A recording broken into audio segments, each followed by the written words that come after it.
절세와 세금 폭탄의 결정적인 차이는 양도소득세에서 나온다라는 얘기가 있더라고요. 양도소득세에서 얼마나 나오길래 이런 얘기가 나오는지 좀 알려주시면 좋을 것 같아요. 어떤 의미가 있는지.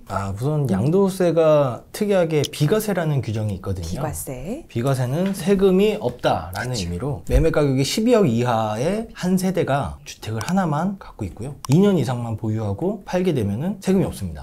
근데 간혹가다가 이제 조정 대상 지역, 아까 말씀드린 취득할 때 그 지역에 있는 주택이라면은 2년 이상 이제 실제 거기 살아야 돼요. 그 조건까지만 맞춰진다면은 비과세가 되는데, 취득세나 뭐 보유세 같은 경우는 사실 어떤 여지가 없어요. 본인이 어떤 선택에 따라서 그냥 그렇죠. 공시 가격 정해지면 그대로 네. 나오는 거고요. 네. 취득하는 금액에 따라서 나오는 건데, 양도세는 내가 그 비과세 규정을 충족을 했냐 안 했냐에 따라서 세금을 내고 안 내고의 차이가 있어가지고 네. 예를 들어서 한 6억 정도의 주택을 구입을 해서 한 15년 이상 보유를 했어요. 네. 그러면서 이게 10억에 판다. 좀 너무 일반적인 사례잖아요. 맞아요. 이 정도면은. 네, 이 네. 정도면. 네. 그런데 한번 세금을 한번 비교를 해봤는데 네. 이제 양도 차이가 4억이겠죠. 그렇죠. 비과세가 되면 당연히 세금이 아예 없습니다. 근데 비과세가 만약에 안 돼서 과세가 된다면은 양도 차익 4억에 대해서 계산을 하면은 총 부담해야 될 세액이 9,400만 원 정도 계산이 거의 되는데요. 1억에 가까운 돈이네요. 이게 이제 4억 정도로 봐서 그렇지 금액이 더 커지거나 이익이 많아지면은 저 차이가 훨씬 더 커질 수밖에 없어요. 그래서 저는 비과세만큼은 좀 꼼꼼하게 공부를 하시고 반드시 비과세는 적용을 받아야 된다라고 좀 주장을 하는 편입니다. 그 양도소득세는 줄일 수 있거나 뭐 이런 건 아예 없는 건가요? 세금이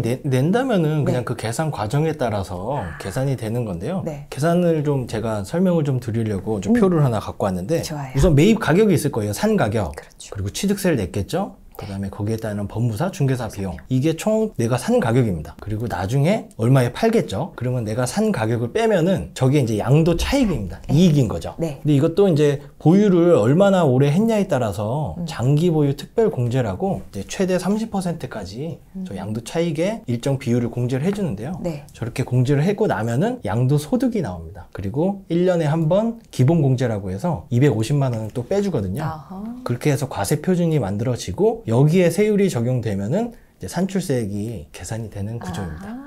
비과세가 아니라면, 그쵸? 비과세 네. 혜택을 당연히 보는 게 가장 유리하고, 그게 아니라면 지금 보여지는 양도 차익에서 내가 장기 보유 특별 공제라든가 기본 공제를 얼마나 더 받느냐에 따라서 조금 세금을 덜 낼 수도 있는 부분인 거잖아요. 네. 지금 6%에서 45%까지 굉장히 큰 차이가 납니다. 네. 근데 어떤 차이가 이렇게 큰 갭을 만들어내는 걸까요?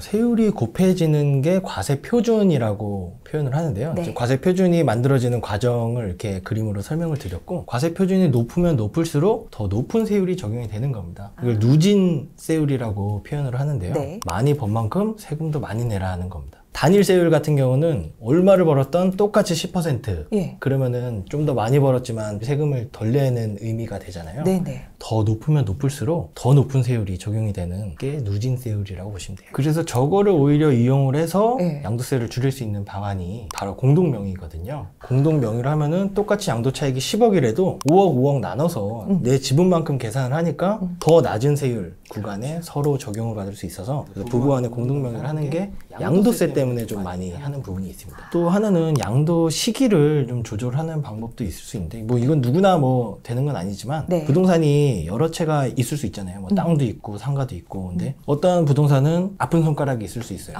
그렇죠. 네.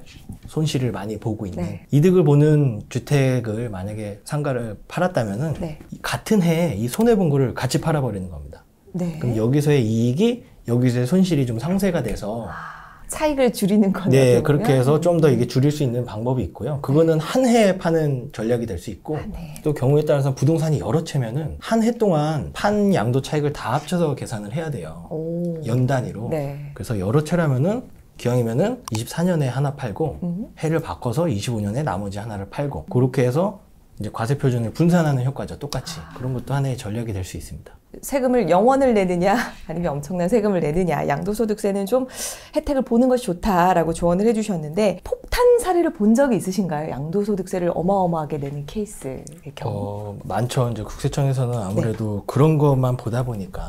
그리고 문제가 많이 터지는 게 상가주택, 다가구주택 이 부분이거든요. 상가주택이랑 다가구주택. 다가구주택. 같은 의미인데 다가구주택이랑 다세대주택의 차이가 건물 전체가 등기가 하나로 돼 있는 게 다가구라고 보시면 되고요. 네. 다세대는 각 호별로 101호, 102호 이렇게 나눠서 등기된 거를 다세대라고 하는데, 다세대는 그 구분 등기된 거 하나하나가 모두 1주택입니다. 그래서 12호라면은 12주택자겠죠. 근데 다가구주택에 12가구가 살더라도 네. 그 주택으로 쓰는 층수가 3층까지만 쓰면은 전체를 주택으로 보게 됩니다. 3층까지는. 네. 그래서 전체를 팔더라도 아까 말씀하신 대로 12억 이하라면은 전체 다 비과세가 될 수 있는데, 다세대 같은 경우는 한 방에 팔더라도 12주택 중에 11주택은 과세가 되는 거죠. 야.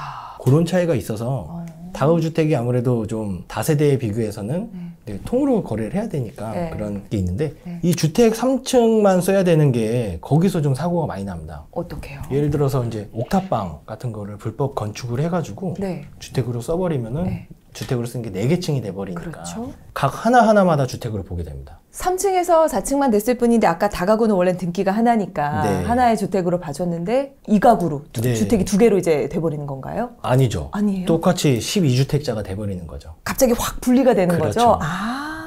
그래서 생각나는 사례가, 그거는 6층짜리 건물이었는데요. 네. 1, 2, 3층이 상가였고 4, 5, 6층이 주택으로, 이제 건물을 지을 때는 그렇게 등기가 나 있습니다. 이제 네. 3층까지는 근린생활시설이라고 그렇죠. 등기를 떼보면은 네. 위에는 이제 주택으로 돼 있는데, 이쪽 상가가 좀 안 나가고 이러다 보니까 3층을 주택으로 놓은 거예요, 월세를. 근데 등기만 봤을 때는 3개층만 하는 게 보이니까 비과세, 요 주택만큼은 비과세가 돼서 네. 그렇게 신고를 했는데, 이제 국세청에서도 이제 업무 감사 같은 걸 하거든요. 근데 그때 아까 말씀드린 다가구 주택, 저런 상가주택 같은 거를 딱 컨셉을 딱 잡고 네. 그 주택으로 쓰는 층수가 4개층 이상 되는 거를 찾아서 과세를 하면 이 전체 비과세가 되냐, 그 중에 한 호만 비과세가 되냐 따라서. 네. 그래서 그분 같은 경우도 4억 정도가 추가로 세금이 나왔거든요.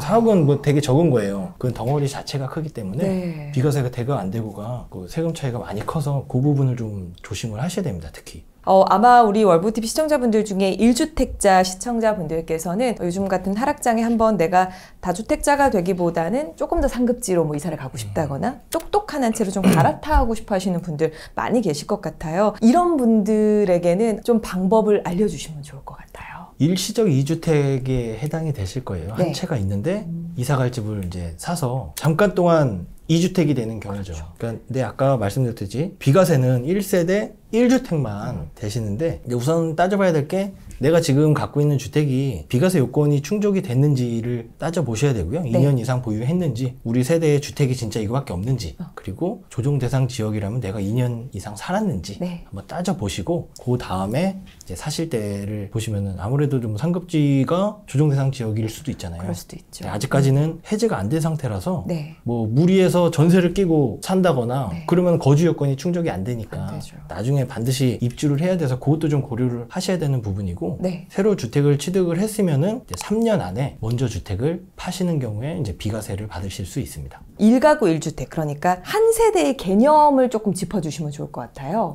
한 세대는 뭐 간단합니다. 그냥 같이 밥 먹고 사는 사람을 한 세대라고 보시면 되고요. 네. 그러니까 흔히들 저 주민등록상 분리만 되면은 별도 세대라고 꼼수를 많이 쓰시려고 하는데요. 네. 그런다고 해서 세법에서는, 양도세에서는 실질과세 원칙에 따라서 실제로 같이 살면은 같은 세대로 봐서 그 뭐 아들 집 한 채, 아빠 네. 집 한 채 실제로 같이 사는데 양도세 때문에 잠깐 아들을 세대 분리를 내보내는 해서 거죠. 네. 각각 주택이다라고 하는데, 결국은 그런 게 걸리게 돼 있습니다. 아, 그래요. 그럴 거면은 진짜로 나가시라고 말씀을 드리고요. 나간 것처럼만 해가지고 그렇게 해서는, 그게 아까 말씀드렸지 비과세 되고 안 되고가 리스크가 워낙 크다 보니까 네. 특히 그 주민등록 관련해서는 좀 장난을 안 치시는 게 낫지 않나 말씀드리고 있습니다. 나중에 또 문제가 될 수가 네. 있다라는 부분이군요. 이렇게 그 세금이라는 게 왜 이렇게 많이 걷어가는 건지, 이렇게 많이 걷어가야 되는 이유가 있을까요?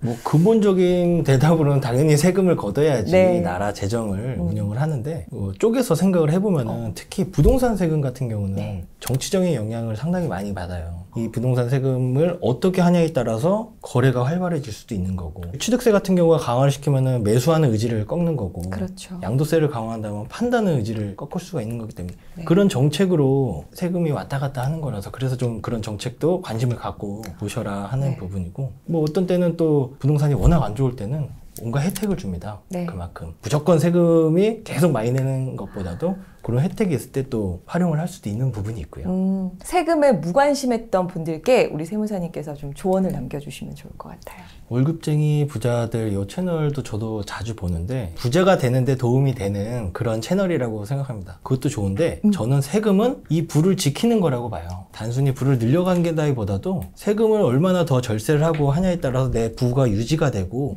좀 더 나아갈 수 있는 부분이라서 특히나 뗄래야 뗄 수 없는 부분이기 때문에 난 세금을 내는 사람이 되겠다라는 좀 마음을 갖고 좀 공부도 하시고 하시면은 진짜 부로 가는데 좀 더 도움이 되지 않을까 그런 생각을 하고 있습니다.